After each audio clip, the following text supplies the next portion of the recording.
നമസ്കാരം. ഒരു കാലത്ത് ചെറു പാർട്ടികൾ നമ്മുടെ രാജ്യത്തിന്റെ ഭരണത്തെ നിയന്ത്രിക്കുന്ന ഒരു കാലമുണ്ടായിരുന്നു. മൻമോഹൻ സിംഗിന്റെ കാലത്താണ് അതിന് പിന്നീട് ഒരു അറുതി വന്നത്. കാരണം ഈ ചെറു പാർട്ടികളെയൊക്കെ ചേർത്ത് ഒന്നിച്ച് ഒരു സഖ്യമാക്കി മുന്നോട്ട് പോകുന്നത് ആ കാലത്താണ്.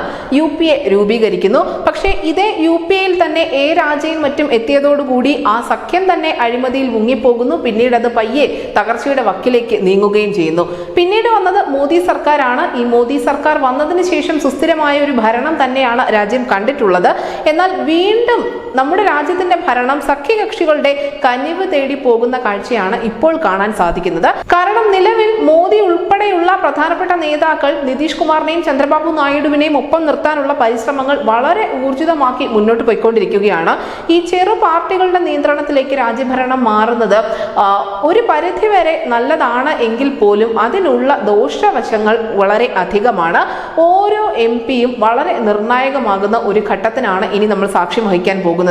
ഈ കക്ഷികളെ ഒപ്പം കൂട്ടുമ്പോൾ മറ്റ് പ്രധാനപ്പെട്ട ചില കാര്യങ്ങൾ അല്ലെങ്കിൽ അവർ മുന്നോട്ട് വയ്ക്കുന്ന പലവിധ ഡിമാൻഡുകൾക്ക് പ്രധാന പാർട്ടികൾ വഴങ്ങേണ്ടി വരും.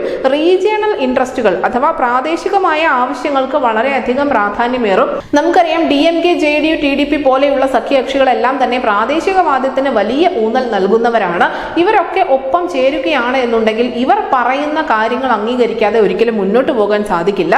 അതുകൊണ്ട് തന്നെ ഭരിക്കുന്നത് ആരായാലും ഇവരുടെയൊക്കെ താല്പര്യങ്ങൾ, പ്രത്യേകിച്ച് വ്യക്തിപരമായ താല്പര്യങ്ങൾ ഉൾപ്പെടെ സംരക്ഷിക്കേണ്ടതായ ഒരു വലിയ ബാധ്യത കൂടി ചുമലിലേറാൻ പോവുകയാണ്. എന്തായാലും 2 പതിറ്റാണ്ടിന് ശേഷമാണ് ഇപ്പോൾ വീണ്ടും സഖ്യകക്ഷികൾ കിങ് മേക്കർമാരാകാൻ ഒരുങ്ങുന്നത്.